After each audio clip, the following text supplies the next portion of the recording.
Good afternoon, and welcome to our live webcast of Open Book, Open Mind Online with Gabrielle Glaser talking about her new book, American Baby, A Mother, a Child, and the Shadow History of American Adoption. I'm Ariel Zeitlin, one of the librarians at Montclair Public Library, and here are a few housekeeping details. Thank you, Molly. Whether you're using a phone, a tablet, or a computer, you have the same controls in GoToWebinar.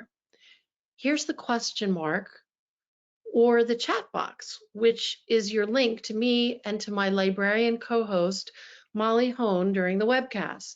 You can use it for live tech help from Molly, and you'll also use it to send us your questions for the author Q&A at the end. Thank you, Molly. Now, I'd like to introduce Kate Farrell Stanford, a member of the board of our foundation. I hope I said that right. Absolutely, and thank you, Ariel. So I'd like to welcome everyone to this wonderful event on behalf of the Montclair Public Library Foundation. We're a group of your friends and neighbors whose mission is to raise money to help the library be such a special part of our community. That includes library programs like this one. It includes staff development, building restoration, and a whole host of other programs that aren't covered by city funding. That's everything from laptop lending, Wi-Fi hotspots for Montclair residents who don't have internet access, even delivery of materials to seniors who are at home. And of course, this year, those services have become even more important. We've seen a significant growth of e-content, for example, that's required additional funding. Now, if these are important elements of our community to you, then I hope you'll consider supporting the foundation and supporting the library with us. A gift of any size will have an impact, and it's very easy to do. Just visit montclairlibrary.org and follow the big red button that says support us on the right side of the page. Thanks so much, and I hope you enjoy the program. Thank you, Kate, and thank you so much for everything that you do. We couldn't do it without your foundation. And if you would like to find other ways to support the Montclair Public Library, just go to our website or to our Facebook page and look for Friends of the Library, Montclair Friends of the Library.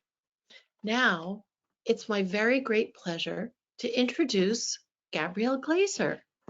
Welcome, Gabrielle. Hi, thanks so much for having me. We're so glad you're here. Gabrielle Glaser is an award-winning journalist and author who explores important, sometimes painful topics with rigor and humanity. Gabrielle's last book, Her Best Kept Secret, Why Women Drink and How They Can Regain Control, was a New York Times bestseller. Her articles on mental health, medicine, and culture have been published by the New York Times, the Washington Post, the LA Times, and the Atlantic Magazine, among other publications.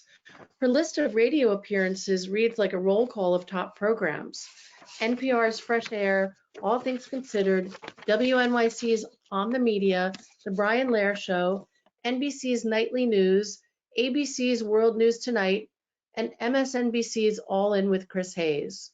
We're proud to name her as a longtime resident of Montclair. Gabrielle's book, American Baby, just came out last month. You can borrow it and Gabrielle's other books through the library or buy it from our partners, Watch On Booksellers in Montclair. Here's what Publishers Weekly says about the book.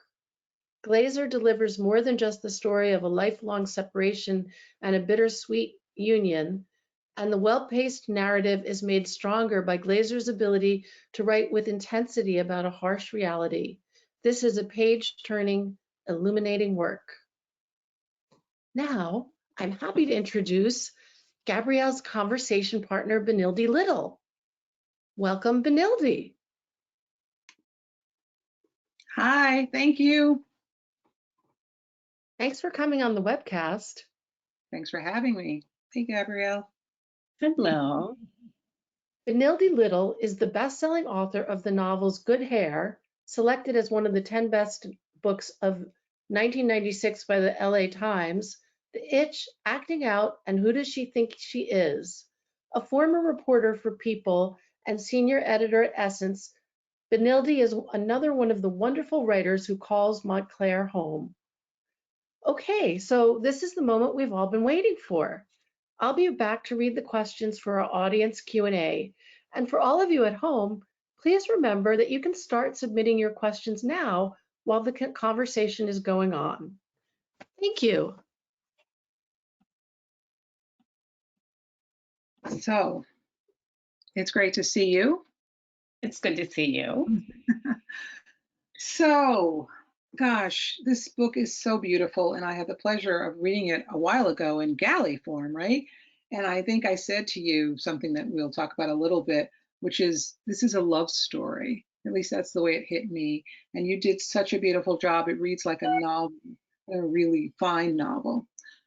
I want you to tell us about your journey as a journalist and a writer of this book. Your research was exhaustive. Tell us about that. I first learned about this story in 2007. I was covering the kidney donation that one of the protagonists in this story, the book tells the story of David Rosenberg, an adopted man, and his mother, his birth mother, Margaret Katz. And I first met David when I was a newspaper reporter at the Oregonian in Portland in 2007. He was getting a kidney donation from a friend, and I was writing a pretty standard story about living kidney donors. And David told me in our first meeting that he was adopted. Obviously, that's why he was getting the kidney from a friend. And he said that he hoped the story would go viral and that his birth mother would see it. And he was sick. He was on dialysis, but he said that he hoped to find more medical information for his 3 kids. And the way he conveyed that thought, that hope, and he told me a little bit more about his mother. He said she was a quote unquote girl in trouble who was 16, 17, gave him up in New York City, gave him up. Those were the words he used. That was the narrative that he'd been told. Mm-hmm. The story didn't make it to his birth mother, Margaret. It did go viral and a lot more people gave kidneys as a result, but Margaret didn't see it. And in 2014, I'd left Portland and was living in Montclair at the time. 2014, I got a phone call from David and he said, "Are you sitting down? I found my birth mother. She never wanted to give me up. She fought for me she and my father fought to keep me. They married. I have 3 full siblings." And he told this incredible story of a narrative that he had believed his entire life that was reversed in one instant from having located his mother with the help of a DNA test. Yeah. Oh my God. It reads like, when they finally meet, it's beautiful.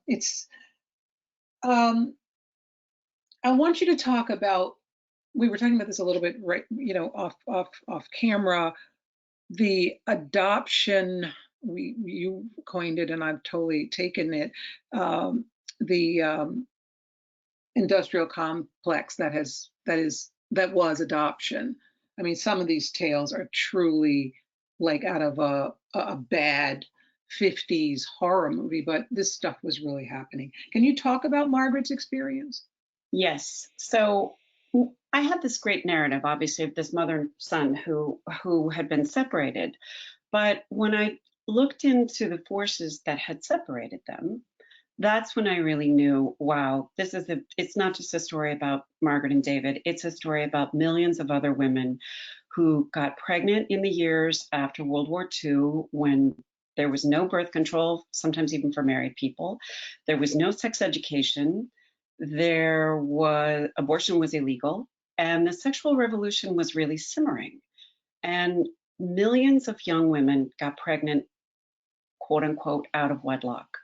And white women to whom this happened were really sort of shuttled away, out of sight, into this secretive adoption system, nationwide adoption system that essentially wrested the sons and daughters of young pregnant women out of their arms and had sophisticated, well, they weren't sophisticated, we'll get to that later, but they had an elaborate system of matching with which they would place them with married couples. And the girls were essentially told, you are a tramp, you're no good, you're promiscuous. They were branded for life. This was the way this secretive adoption system was. Mentally ill. What's that? Mentally ill. And Ill. right, they were classified as mentally ill in so many cases. They were truly pathologized, and the only way to redeem themselves was to surrender children in these secretive adoptions. And the laws in 48 states, starting in the 1920s, went like this. If you had a child out of wedlock and you were forced to surrender it into this system, the child was issued an original birth certificate that got sealed, and only state officials and adoption agency officials could see it. And then an amended birth certificate, when the child was formally adopted, was then issued, listing the child's adoptive name and his adoptive mother and father as his original parents. And what it did was put a really thick line between birth mothers, birth families, and their sons and daughters. Yeah. So that system really, it operated from state to state, literally from Alaska to Florida, and it really involved at least 3.5 million young pregnant women and their sons and daughters. So that's 7 million. Add 3.5 million birth fathers. Add the adoptive parents. That's a lot of people in this country, and it's something that was hiding in plain sight that we wouldn't, I didn't know about the vastness of it until I began investigating it. Well, I didn't have that question prepared, but I want to ask you, when you started this book, did you intend to just write David's story, David and Margaret's story, or when you started digging, you found all this stuff? Is that what happened? Yes, that's what happened. I didn't know how intricate it was. I didn't know how secretive it was. I didn't know how predatory it was. It wasn't really until I met Margaret. Margaret and David met in 2014, 3 months before he died of some of the very illnesses about which she had tried to warn him their entire lives.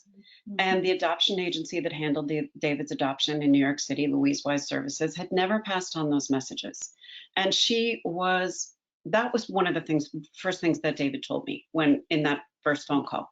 She said she tried to warn me about diabetes. She tried to warn me about all these illnesses that I eventually succumbed to, but the agency never passed them on. Yeah. And not only, yeah, I mean, I could just picture her, this young mother with, the children she had subsequently. And she did marry the father of her child, her teenage love, which is why I look at this as a love story. And it's sort of a lesson too, this is sort of going off topic a little bit, but a lesson to all of us as parents to sort of listen to our kids. Their parents, Margaret's parents and George's parents, it was like, you're young, you're stupid. What do you know about love? What do you know about love? And I love when George's dad punches him in the nose and he says to him, more than you. It's like they knew what they felt. And yeah, sometimes it is just, puppy love, but oftentimes it isn't. And in this case, it was not. It was very serious. They were in love with each other. So they ripped it. How much of the story do you want to let people know? And we want them to read the book, so we don't want to give. We want them to read the book, but essentially, Margaret got pregnant the first time she ever had intercourse. Her mother was horrified, sent her off to a maternity home on Staten Island. Margaret and George lived in Upper Manhattan. They lived in Margaret lived in Washington Heights and George lived in Inwood. There was a little bit of a class difference between the pair. Margaret's father was a baker and George's father had been a lawyer in Vienna. They were both German-speaking Jews. They all had fled the Nazis. George's father had been in a concentration camp, actually, but the Katzes did not approve of Margaret. Margaret's family, the Earls, did not approve of George, and they just thought that by sending Margaret away, this was a problem that would go away. And so she went to this maternity home where she lived for the last 3 months of her pregnancy. She gave birth on her own. She got sent in a taxi cab, got strapped down and knocked out, and wasn't even allowed to touch her son minutes after he was born. And that was just the beginning, really. Yeah, yeah. So we were talking about Margaret trying to warn, or her son, not knowing that they had changed his name, but calling the adoption agency every time she learned of some new illness that her husband had that was genetic. And not only were they were just rude and horrible to her, like hang up on her, don't call here anymore. It's just amazingly inhumane. And how persistent she was, and how she just, she never stopped thinking about him and never stopped looking for him. Tell me about your thoughts about how the media portrays adoption. I think, in general, the vast majority of the time, it is portrayed as something that is a better life for the adoptees. It's happier for everybody. And adoptees are supposed to be lucky. They are supposed to feel that they have, oftentimes there's a big rescue narrative. Certainly for international adoptees, that's the case, that children had been in orphanages and now look, you've got this life that we've given you here. And very few people actually acknowledge in the popular press, in the media, something really fundamental, and that is that adoption begins with loss. The adoptee loses his birth kin, and the birth parents lose their child, and adoptive parents, through no fault of their own, they love and cherish this child, but that's a pretty traumatic beginning, to be wrested from the only world you've ever known for 9 months, the smells, the sounds, the everything, the rhythm, and to be plopped down into grafted onto another family tree is a really, it's a traumatic thing. And I know we talk a lot about trauma in today's society, but that's pretty undeniable. No matter how loved and cherished an adoptee is, it's still, there's a loss that you start with. Has it gotten better? Yes, because today adoption has changed significantly for the most part, and adoptions today are mostly open. So the birth mother, due to some big social changes in the United States, single motherhood is more acceptable, birth control is more available. There are a lot of things that have shifted since Margaret's experience in 1961, 62. And today, birth mothers, if they are unable to raise their child, often choose the families they want to place their child with. They sometimes get to meet them. They have Facebook profiles. Sometimes they have booklets that they look through, the life that the adoptive parents will be able to provide for the child. So to that extent, yes, and those adoptions are called open. And in open adoptions, adoptees are able to integrate their birth family along with their adoptive family. And all of the research is really very, very clear about that. It's much easier on the adoptee. It's much easier on the birth parents. And there's a lot less grief. There's a lot less anxiety. There's a lot less sense of rejection. Some of the things that, were also striking, that, the agencies would just make up stories about who the adoptee was going to, make up these stories about the families who were adopting these kids. Totally just lie. Talk about that with Margaret in particular, what she... that was part of their coercion. They would say to these girls, what have you got to offer this child? You're a teenager, you're a no good Nick. There's, and in Margaret's case, they said, look, you've got nothing to offer. You're a teenager. A diplomat wants to adopt your son this very week. You need to sign these papers. And she still refused. They had harassed and harassed and harassed. 5.5 months they had harassed her to try to sign away her parental rights for her son. And finally, they threatened her with a law that was on the books at the time. There were wayward minor codes still in existence in New York State that actually criminalized premarital sex. So they told her, if you don't sign this, first of all, diplomat's going to raise your son. And she kept saying, but my boyfriend and I are going to get married. We love him. We love our child. And then they threatened her with juvenile detention. So she ultimately had to sign. That was the last straw for her. But David was not adopted by a diplomat. He was adopted by a very loving couple from Romania, Holocaust survivors. His adoptive father was a cantor, and that's what David became as well. But they were not diplomats. And Margaret had this fantasy that she would reassure herself with, that her son was being raised in embassies in this beautiful life. She would envision him in Spain or in Israel or maybe at the Louvre. And in reality, David lived with the Rosenbergs 10 blocks away from George and Margaret in the Bronx. Yeah. So he was not living in an embassy. So, we just mentioned a little bit about the sort of more modern ways, but tell that story about the coffee shop where the Korean adoptees, the group they were starting, that you saw the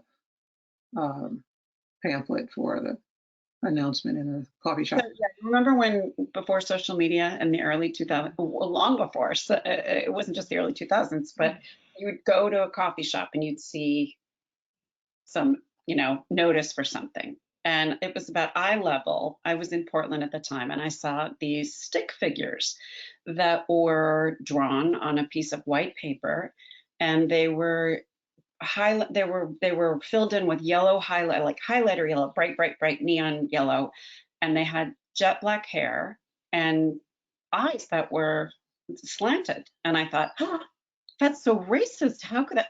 And I was really arrested by the racism depicted in this image. And then I saw the letters, and it said, "Are you an angry Korean American adoptee? So are we. Call this number." And I tore the number off, and I wrote a story. Actually, I didn't write a story at all. I let 4 Korean American adoptees who'd been adopted through this. The first international adoption agency in the United States was based in Oregon. So I just did 4 profiles in their words. And people talked about the difficulties of being integrated in 1950s, 1960s, 1970s America as being Asian, and how deracinated they felt, how difficult it was to try to feel like they were fitting in. Parents would say, "You're a Johnson," and these were the early days of international adoption. I think it's evolved significantly since then. But one woman said, "I don't look like a Johnson. I'm not a Johnson. My name is Junyi," and the anger with which they expressed themselves really seemed to strike a nerve. And readers of the Oregonian were very, very angry. We had several threats from adoptive parents to cancel their subscriptions. And the responses were frankly overwhelming. Adoptees wrote saying, "Wow, this is my experience. I need that number." And adoptive parents wrote their version of the story, which was, people said, how dare they? They sound ungrateful. We rescued them from these, orphanages over there. They would have had a terrible life, and how dare you? And my editor and I knew that we really had, we'd hit upon something. Whenever you're, as a writer, you find something, you hit something that really creates a big reaction. You know, you need to look more deeply. So I did. That was probably in 2003, 2004. And it really stayed with me, the whole concept of adoption starting as loss, starting with loss, and what it means, and what does it mean to be adopted? What does it mean to have to surrender a child? What does it mean to adopt? So I tried to penetrate that. So that kind of got buried in your mind, and 7, 8 years later, right, when you met with David, was that we were talking about this, the 7th best option, right? That was what you were saying. There was a social worker who was an adoptive mother. She had biological children, but she was also an adoptive mother, and she was an adoption social worker. And she came to lead workshops in Portland. These were the years where a lot of young Chinese girls were being adopted. And she had a big whiteboard and red ink. And she said, you should know that as adoptive parents of internationally adopted children, you are offering your child the 5th best option. People were really not happy to hear that message. And she had it down. The first best option is that they remain in their families. The second best option is that they remain with extended kin. The third best option is that they remain in their cultures of their birth. The fourth best option is that they go to people who look like them and are able to, and mirror them in their own household. And you, ladies and gentlemen, as white parents living in a very not diverse city, Portland, Oregon, of young Asian daughters, are the 5th best option. So you need to figure out what you can do to make your child's life better. You feel better because you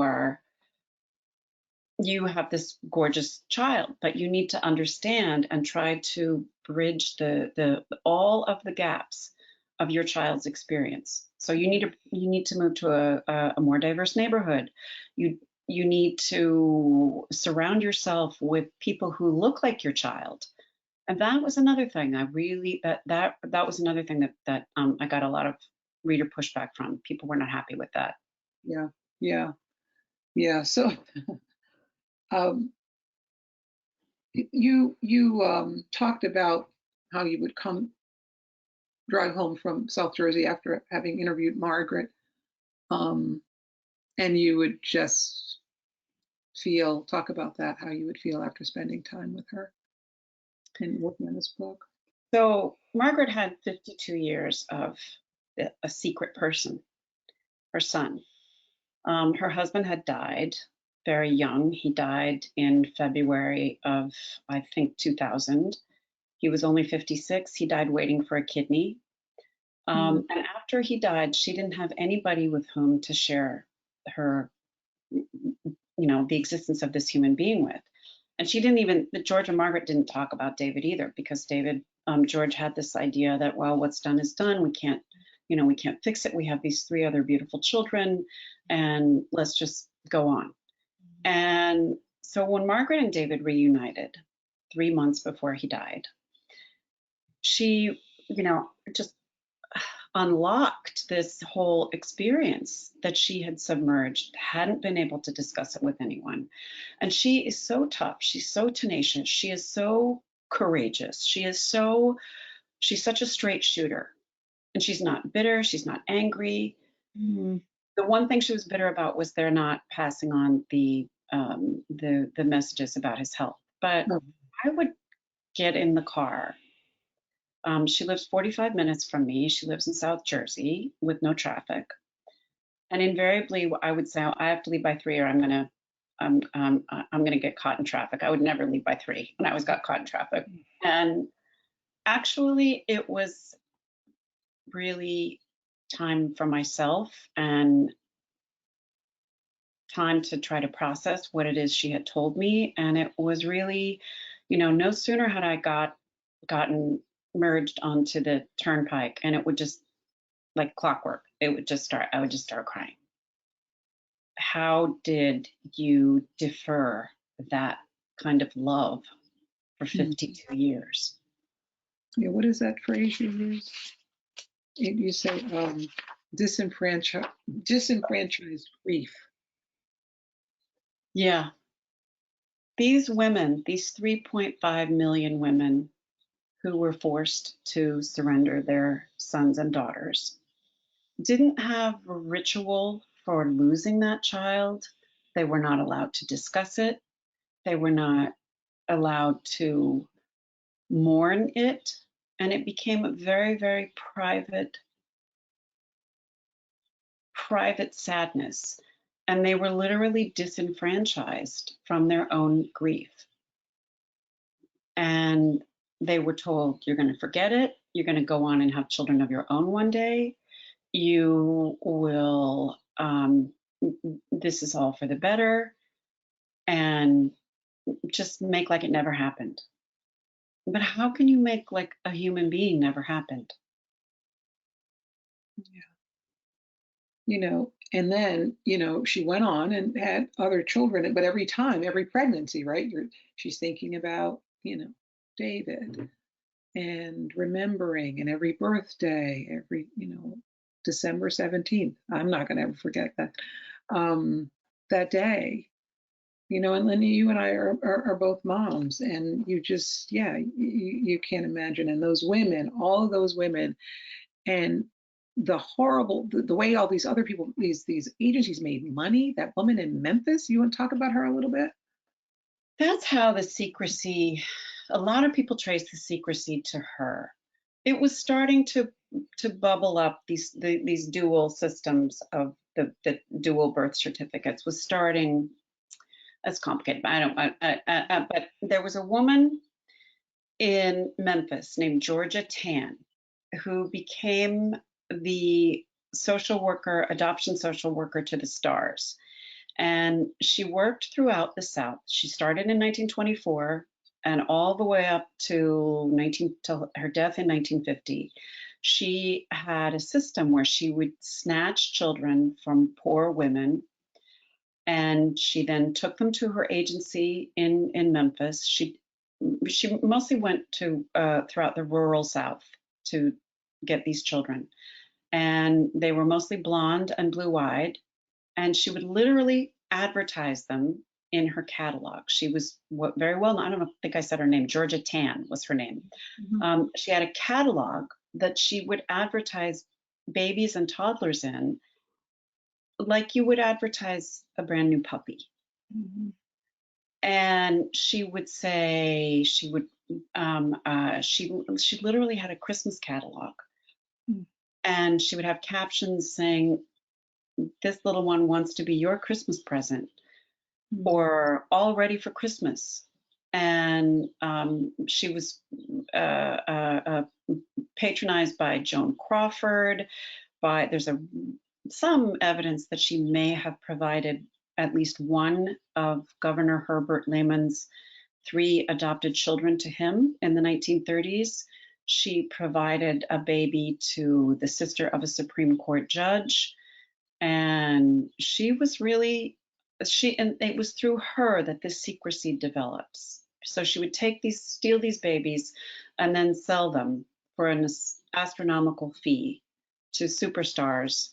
And it was the system of the dual birth certificates really became popularized through her, because the theory of these 2 certificates was that it's going to help protect the child from the taint of illegitimacy. It's going to protect the birth mother from the shame of her wantonness.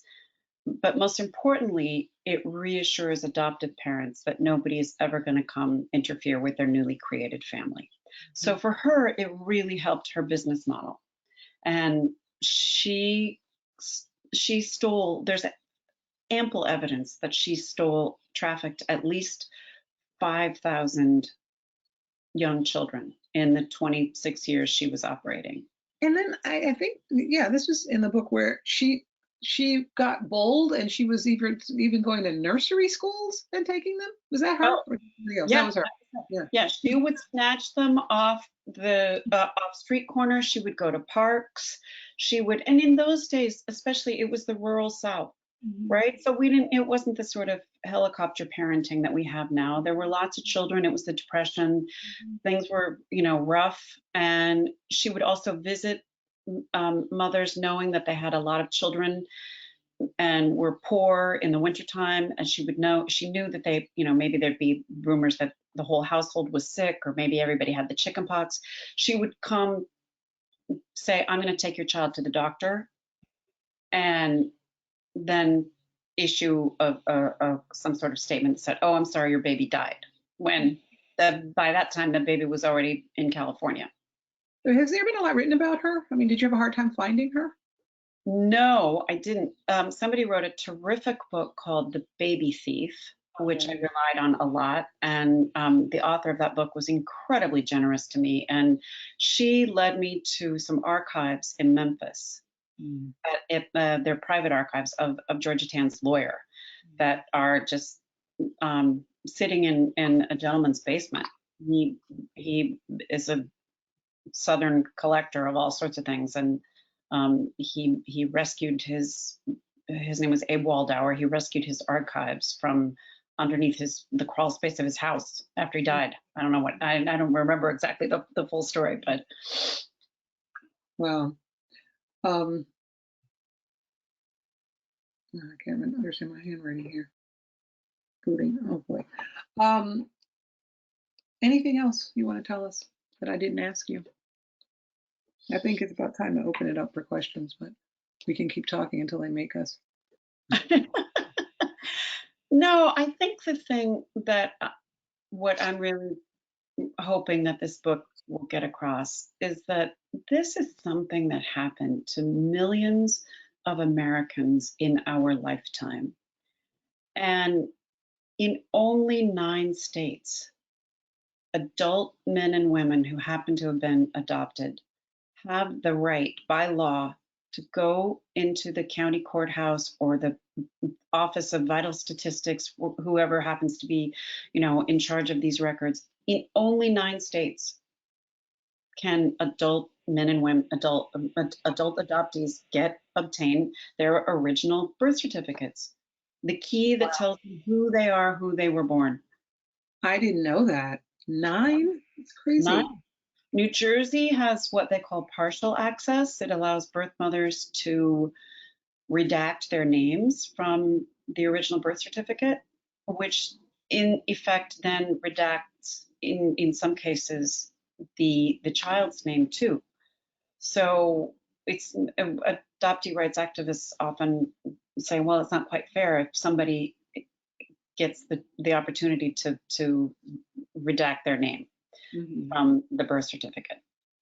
But in truth, only about 1%, it's actually fewer than that. It's 0.5% in the states that allow birth mothers to redact their names. Typically only about 0.5% of women choose to do that. But New York became the most recent state to open its records. It opened them last year. But California, Texas, Florida, Minnesota, Maryland, Connecticut, it is an ongoing battle, and it's been going on for 50 years. It just seems so antiquated. I mean, given so many places that just have, open adoption. I mean, that seems to be the way now to do open adoptions. No, not everywhere. Yeah, not everywhere. Well, no, open adoptions. If you're adopted in an open adoption, typically you know who your birth parents are. But for people who were adopted in this post-war era, right? Yeah, but that's what I'm saying. Like, if we now accept that this is that this is better for the kid, it's better for the both sets of parents. Why haven't these states opened these? Well, there are a lot of institutions that have really stood in the way of it. The Catholic Church, for one, because the Catholic Church says speciously that if you open the records of adoptees you are going to have an increase in abortion, which is absolutely ludicrous and not provable at all. It's not, first of all, it's not true. And secondly, it is a completely specious argument. What does one have to do with the other? It's, yeah, yeah. So, I was rereading today, and again, Margaret and George's story. So it's a love story, it's their love story. Of course, it's a love story between Margaret and looking for a son. But they really were extraordinary. When he died, young, and when you talk about how much she grieved, I so felt that, because you've got this grief on top of grief, so she does sound pretty extraordinary, that she has just kept moving, and that she got to meet with you, and you put this beautiful book together. I hope she's pleased with it. I don't know where they are. Okay, so we'll just keep talking. Oh, there you are. Hi, thank you Hi. so much for that really moving and absorbing conversation. We do have a bunch of questions. Marjorie wants to know if this was the same agency, the one that Margaret dealt with, that separated the triplets that were part of the story known as Three Identical Strangers. And also, was this agency typical or particularly egregious? Louise Wise was, to my mind, I didn't investigate every other adoption agency in the country, but to my mind, it was absolutely, it was very much more than particularly egregious. It did separate these triplets, as well as at least 10 other sets of identical twins, in order to try to establish the effects of nurture over nature. They had some other matching techniques that maybe we can get into in a little bit, that were absolutely sinister. They used babies as experiments, and they were quite proud of it, actually. It was done behind closed doors, but they were very convinced that their methodology, their scientific methodology, was really operating in the best interest for everyone involved. And it's hard to even begin to understand how they could justify that, since there was absolutely no evidence then or now that separating twins and triplets from each other was beneficial, let alone some of the other experimentation that they got into.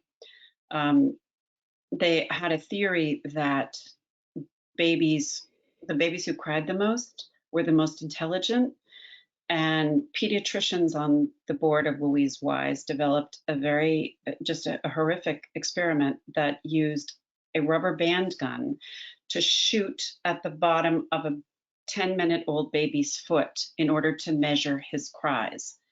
And the cries, they measured these cries and performed this experiment for as much as 3 months on a brand new baby, and the US government funded it for 15 years. I will say, and you and I talked about this earlier when I interviewed you for the podcast, that I had heard about the Magdalene laundries in Ireland that were run by the Catholic Church, and I knew about some of the cruelties of Catholic institutions, but I was not aware of how cruel some of these Jewish institutions were as well, and I was surprised by that. When I saw that movie Philomena, I'd seen a movie about the Magdalene laundries. I saw the Philomena movie, and then I found out around that time was when David called. I think Philomena came out in 2013, and David reunited with Margaret in 2014.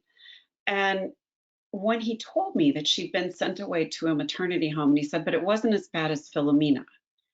And that really piqued my interest what do you mean it wasn't as bad as Philomena? And I had no idea that we had an array of these maternity homes, very much like what happened in Ireland. The women were not, indentured servants, really, but they did have chores. They did have to do the laundry. They had to clean. They had to cook. They were sequestered away. It really wasn't too far off. Well, that brings me to another reader question here from Freda, who wants to know, what year was Margaret in the maternity home in Staten Island? Was it called Willowbrook? It was not called Willowbrook. It was called Lakeview.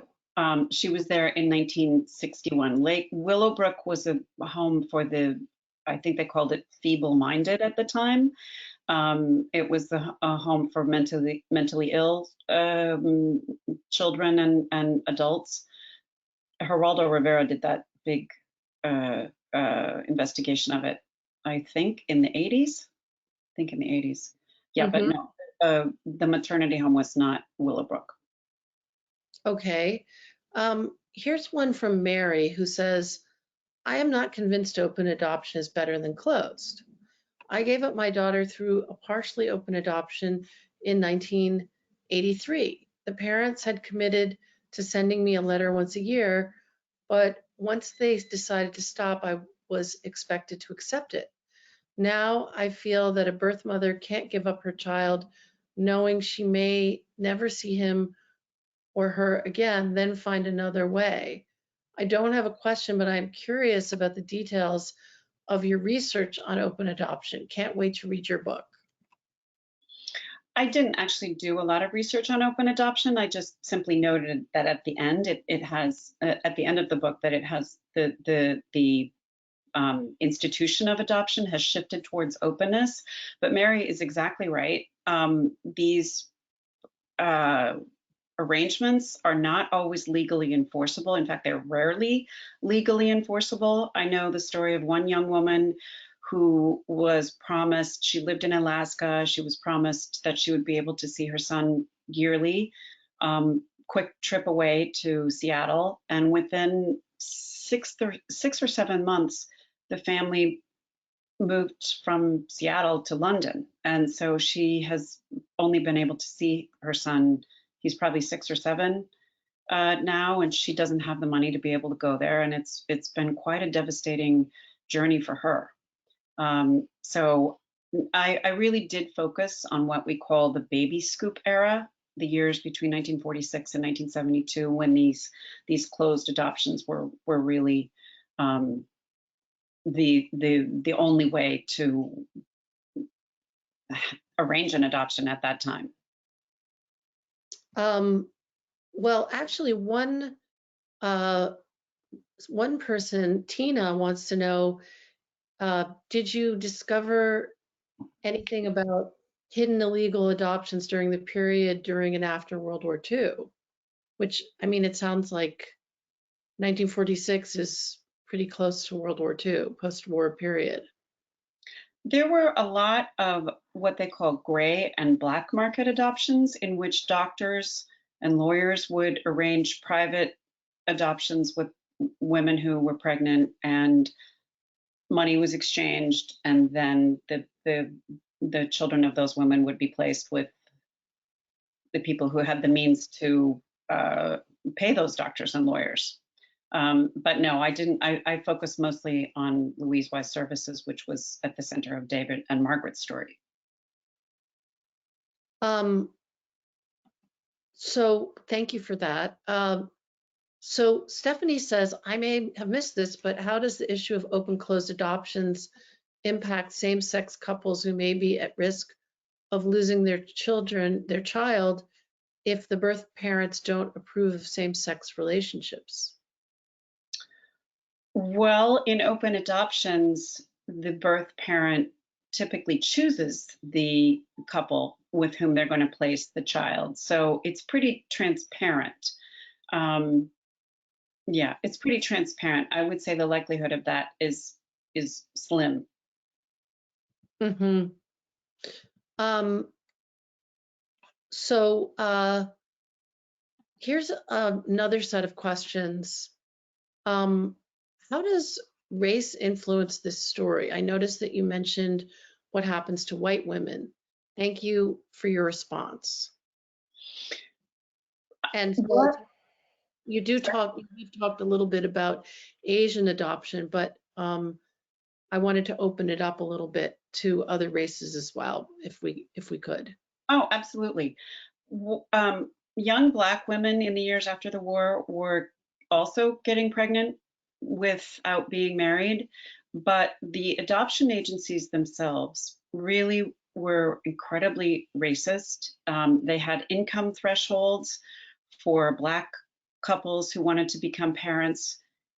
There was no infertility treatment or very little there in the years after the war. So if you couldn't have a baby in the baby boom, in this powerful big demographic wave, the only way for you to start your family would be to adopt a child through one of these agencies.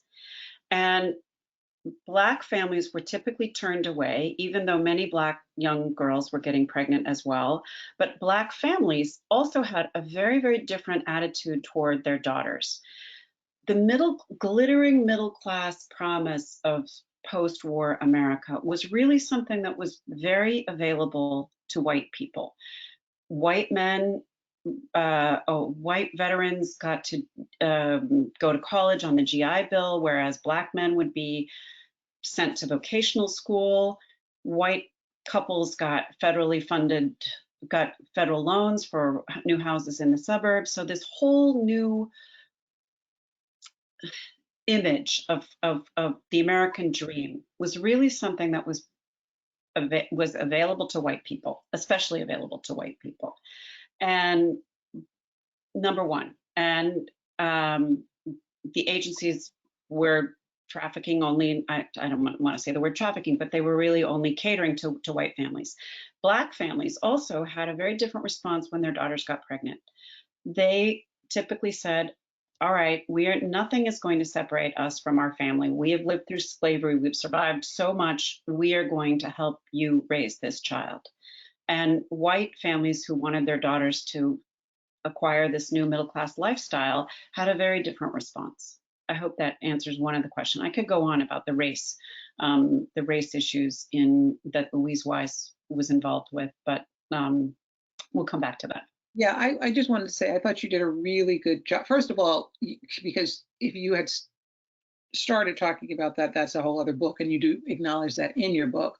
But it was definitely a cultural thing. Black people just generally just did not put their kids up for adoption, period. It was like somebody in the family was going to take this baby.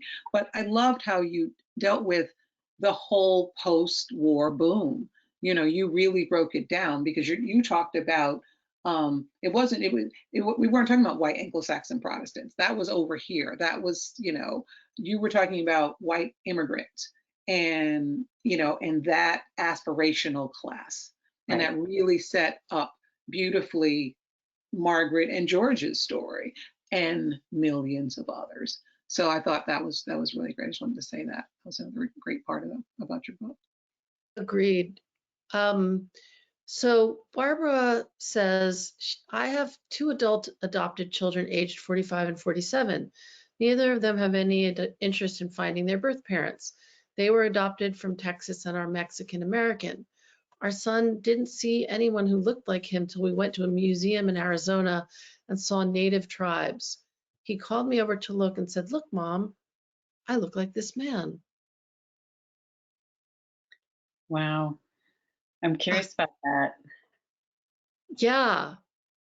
And yet she starts out by saying they don't want to find their birth parents. Well, to that, I would say adoptees, and the research is also very clear about this, adoptees often don't like to share their curiosity about their birth relatives with their adopted parents.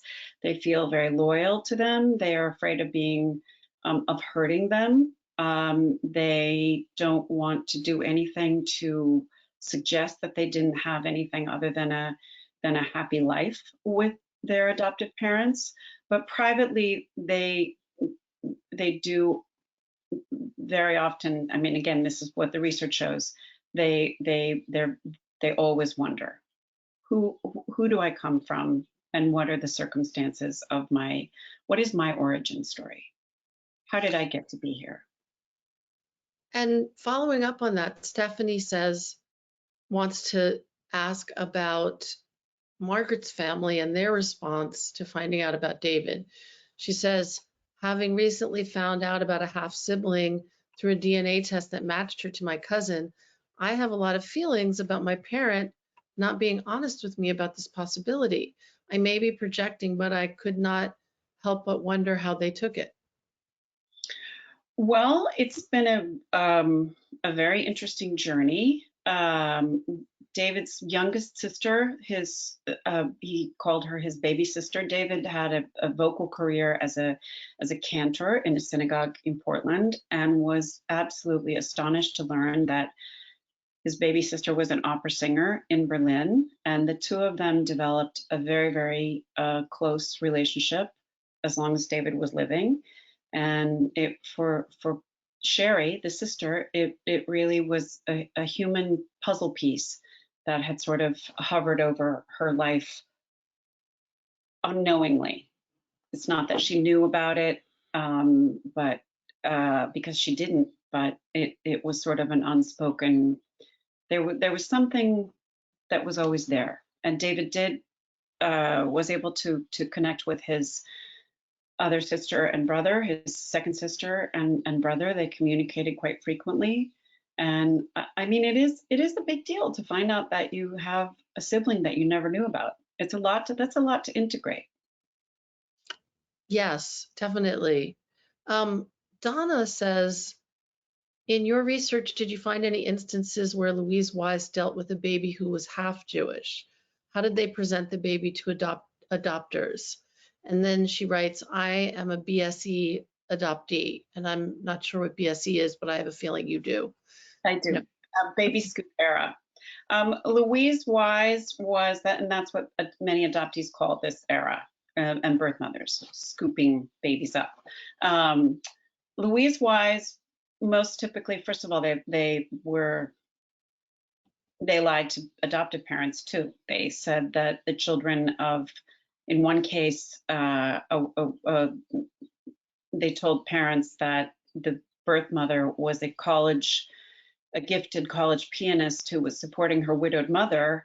And in fact, she was a lobotomized woman who'd been diagnosed with schizophrenia and was 37 years old when she got pregnant by possibly another a patient at the psychiatric institute where she had lived since she was 22 years old. And so coming to race, if a child was suspected of having being biracial, they had a program where Louise Wise social workers would keep babies in foster care for at least 6 months.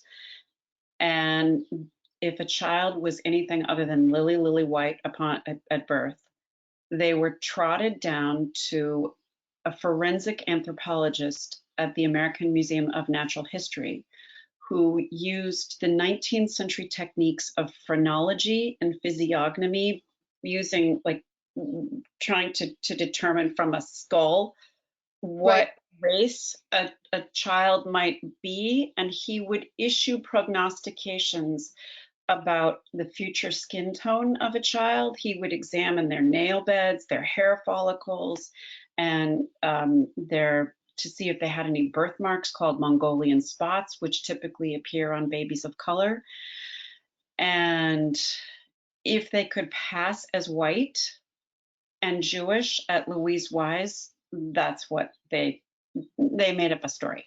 Doesn't matter what they made up stories for everybody. They said that Margaret, for example, had been accepted to one of the top science high schools in New York, and it was patently false. They said that George was a college student who had freckles and sandy hair, and George was not in college. He was a high school athlete who had a scholarship to go play baseball, but he was very dark. He had jet black hair and espresso colored eyes.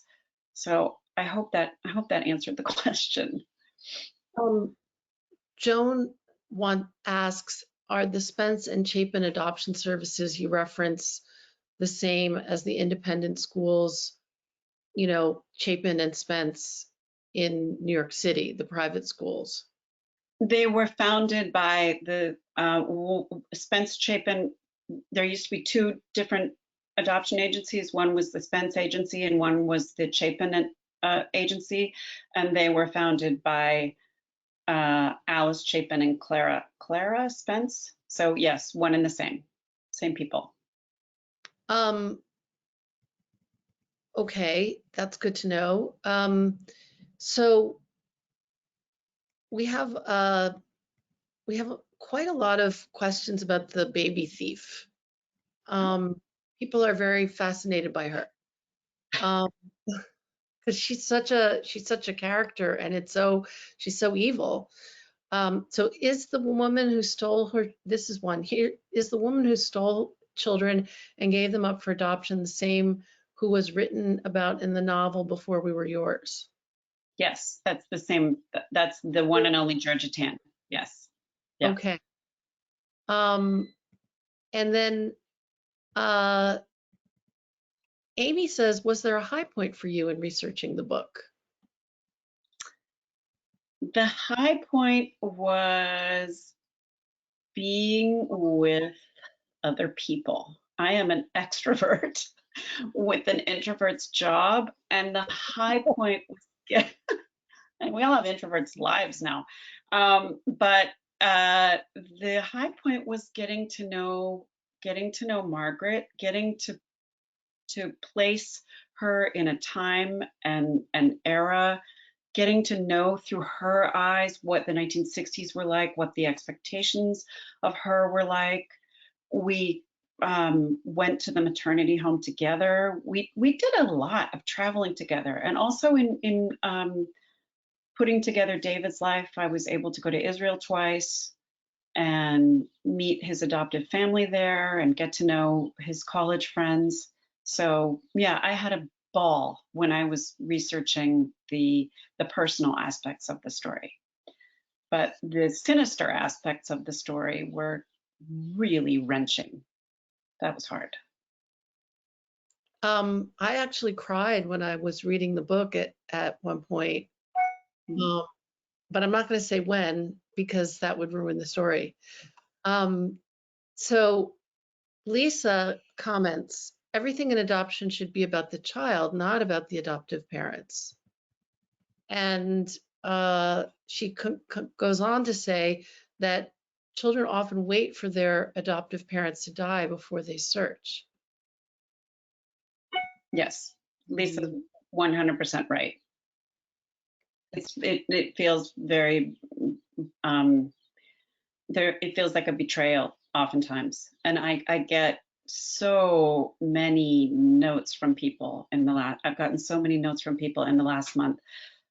My adoptive parents are still alive, but I started my search. It's been really rocky, or I waited until they died. Mm-hmm. It just feels but you know, parents who have more than one child are capable of loving more than one child. And what I would say to people is that adoptees are capable of loving more than one set of parents. And you have one set of parents you came from who represent your origins, your ethnicity, your traits, your people, and you have the people who raised you, who loved you, who helped educate you, who fed you, who were also there, who were there during the really difficult parts. And I think it's really important for people to be able to understand where they come from and to understand. I got a note the other day from somebody who said he grew up in a Swedish home, and he had pickled fish. That was a specialty of his adopted parents. And when he went on a search for his birth family, he learned that he was Italian, and he didn't like mustard, and he didn't like sauerkraut, and he didn't like pickled foods. And for him, it was sort of a reminder that he was a different human being every time he sat down to dinner at to the dinner table in outside of Minneapolis, where he was raised. And it was just, it was he said even the taste buds were off. I loved my adoptive family, but there was nothing I liked when I opened up the refrigerator. And that, to me, that really distilled it for me. And when he met his birth mother, he found out he was Sicilian on one side. And okay, who doesn't like pizza? Who doesn't like Italian food? But that was a big mystery for him. Right. And the woman who was talking about the, how people often wait, they say until their adoptive parents are dead.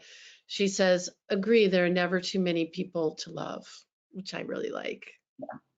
I want to just give my one plug to the friend I mentioned to you, who Cookies, postcards from Cookies. When she found her birth mother, this is all in her book. So if anybody's interested in this type of how you can have a relationship, what you just said, Gabrielle, is so beautiful. You can love, there's enough love to go around.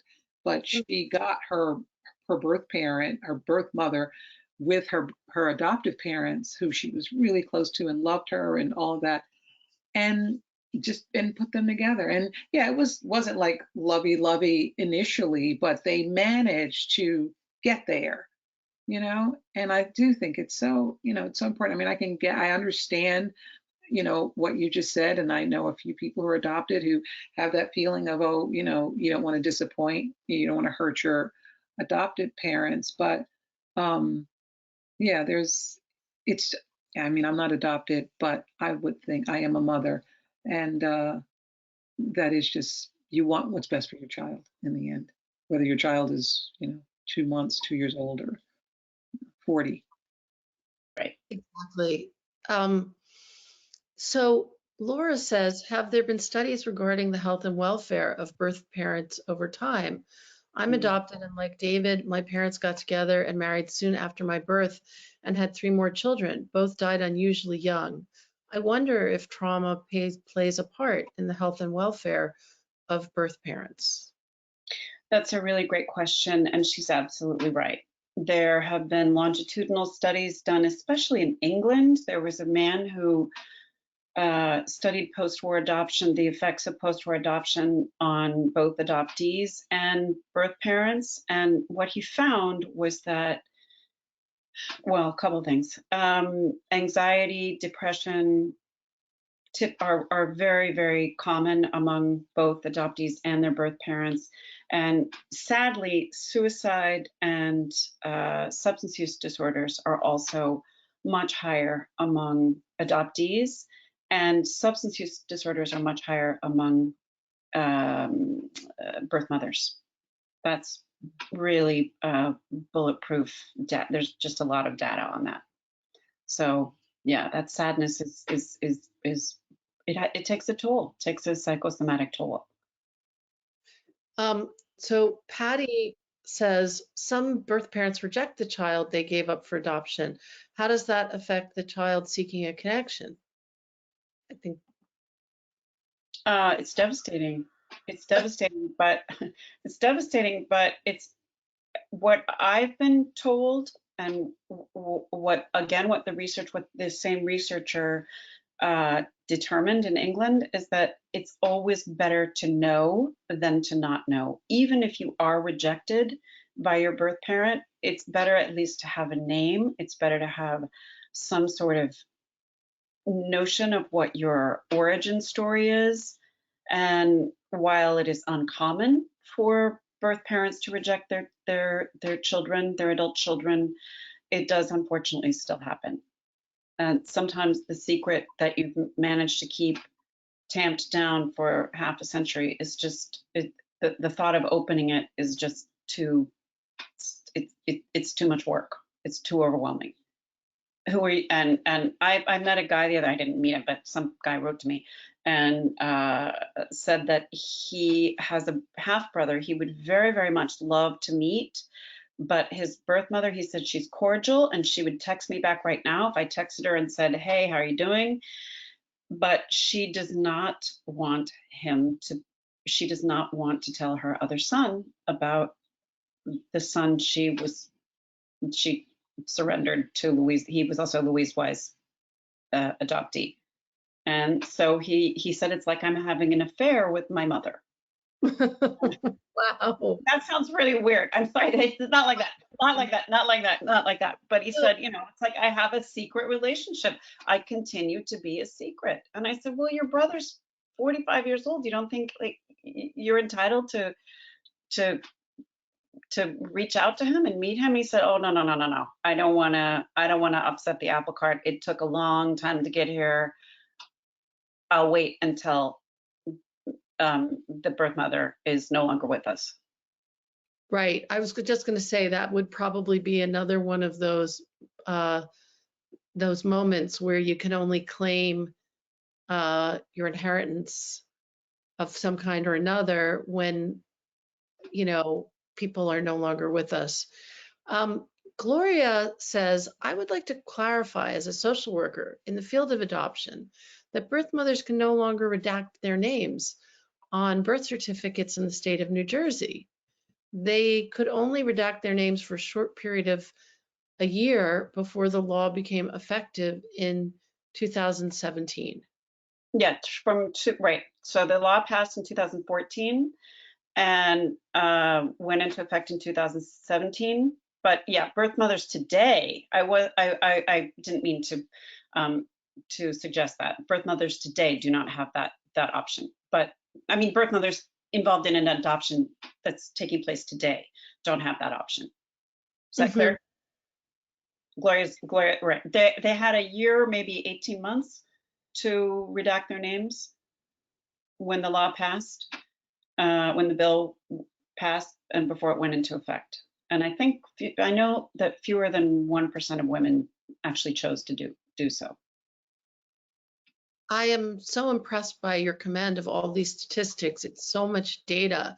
And you take these very personal stories and you connect the dots with all of this societal research and these statistics, and it really strengthens the story so much. That's just a personal reaction. That's very kind. Thank you so much. I'm sure Benilde agrees, but here's another question from Meredith. Do you know if there are support groups or anything that have been formed to help these birth mothers deal with long-held feelings of shame and grief because of what happened? Yes, there are. There are a good number of them on Facebook. And if anybody is interested, you're more than welcome to reach out to me on Facebook or Twitter. I'm happy to, I'm just at Gabrielle Glaser. You can find me that way. And I'm happy to send people to resources if anybody's curious, or there's one big nationwide organization called CUB, Concerned United Birth Parents, that has a pretty good online presence. There are Mothers of Loss on Facebook. There are several others. So please feel free, anybody, to reach out to me if they need a direction to go in for anything regarding adoption support. Wonderful.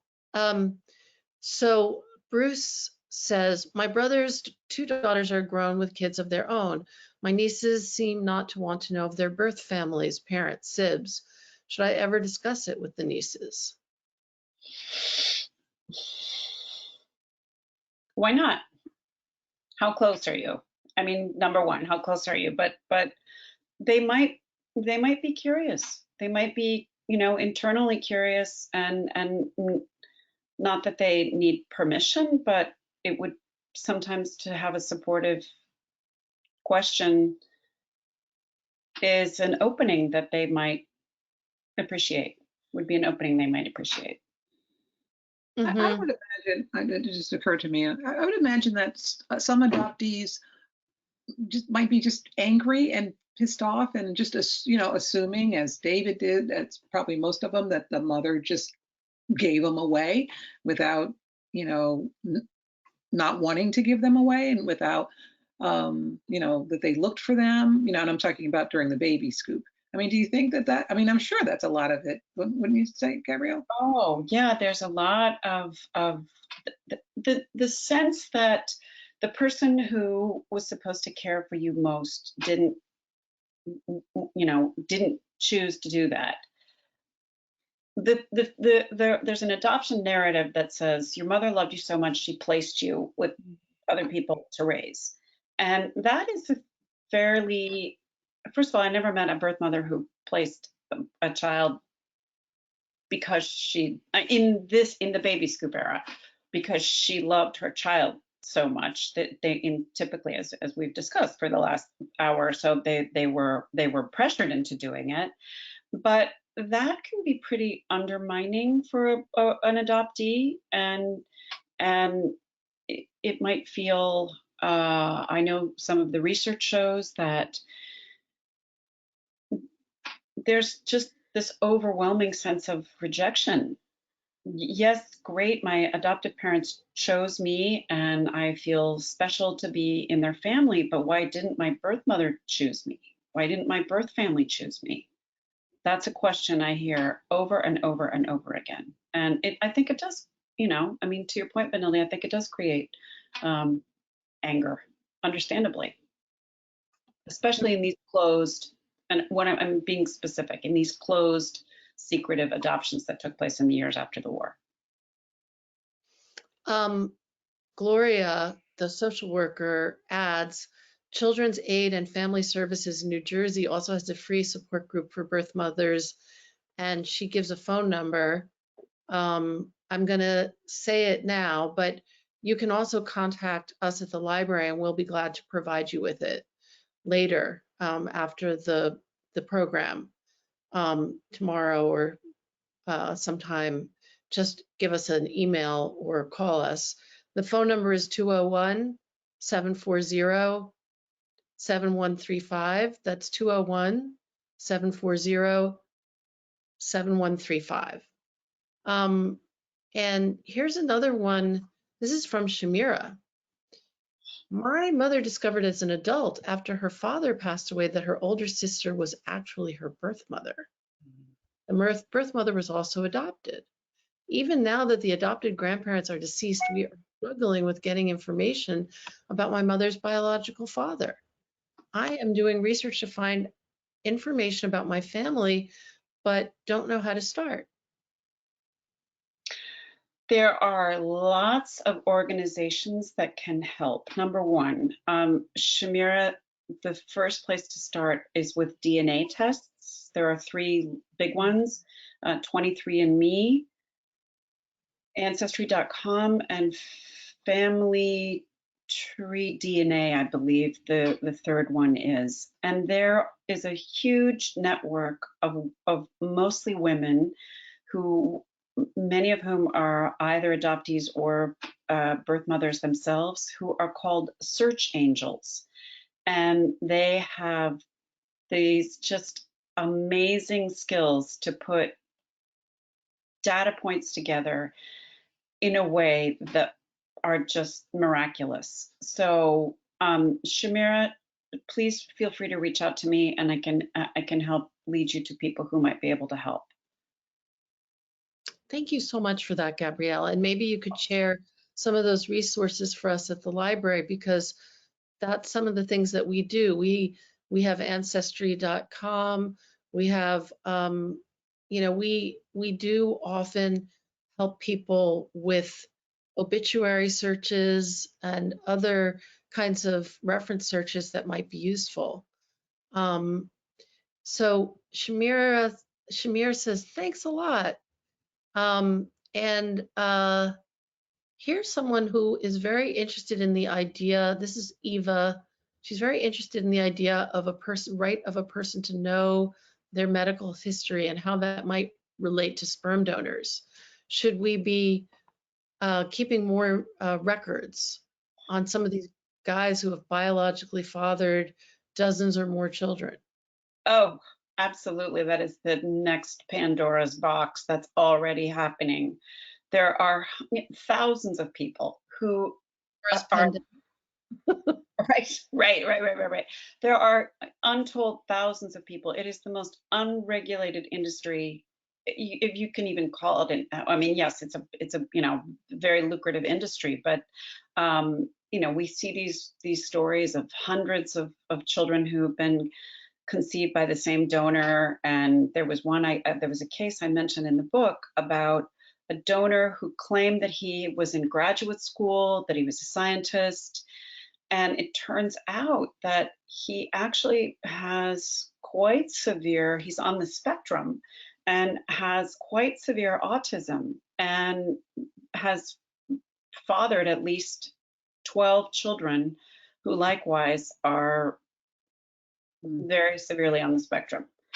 And they're all there's something called donor sibling registry that was founded by a woman named Wendy Kramer, who is really active in helping people find their biological siblings. And this is something that's going to be a huge issue going forward, because the assisted reproductive technology world is one that's very much the Wild West, and DNA testing is going to, even if people think that they're going to be able to remain secret as an egg donor or a sperm donor, they will not be. So we should be very transparent. Yeah, there's no checking, right? If a guy comes in, he just says, yeah, I'm a PhD student at MIT, and that there's no check. You just take him at his word. Exactly. Yeah, that's so Right. crazy. And I remember in the book, Margaret was kind of, she was, I wouldn't say obsessed, but certainly preoccupied with the idea that one of her kids might wind up dating Yeah, yeah. David, the And son that. legitimately so, yeah. That. Yeah. She would when her girls would come home with saying, excitedly that they were dating somebody, she would say, "When's his birthday?" And tell me about, and the daughters were sort of like, "Mom, that's weird. I don't know. I just met him." Okay, so we're gonna, we have one more question. And that is, this is a follow-up from the woman who talked about giving up a daughter in 1983. So she says, my daughter felt abandoned by me because I gave her up. As a birth mother, it is up to me to accept her feelings and help her. And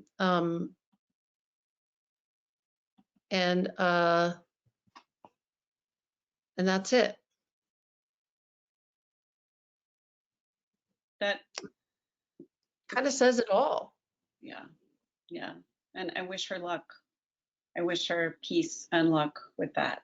But maybe if she can explain some of the circumstances that led to that decision. Her daughter is what, 38, right?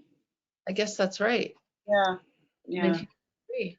Yeah. So maybe she'll be able to have some compassion for the decision her mother had to make. And Gloria also says that Children's Aid and Family Services has 10,000 records of people who were adopted in New Jersey. And if anyone wants to hear more about those services, then they can call that same number, which I have written down here, and which you can get from the library. We'll make sure to have all this information available after the program. So with that, I just want to thank both of you so much for this really rich and, heartstring tugging, important discussion. So I want to thank everybody for joining us today, especially Benilde and Gabrielle. But I also want to thank all of you, because without you, we don't have a program. And I also wanted to say that American Baby and Gabrielle and Benilde's other books are available to borrow through the library, and that they're also for sale by our partner, Watchung Booksellers. And this is the part where I always say to you that if you care about your writers and you care about the books that they're bringing to the world and you want them to come back to our program, Open Book, Open Mind, then please support them. Consider buying their books. We're the library, we give everything away, but the writers can't afford to do that. So please consider that. And then finally, we hope that you'll join us for our next event with Elizabeth Colbert, who's best known for her Pulitzer Prize winning book, The Sixth Extinction.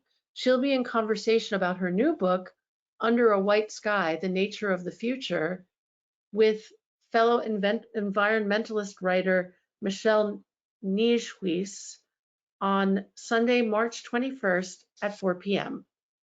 Be well, and we hope to see you next time. Bye-bye. Bye, thank you.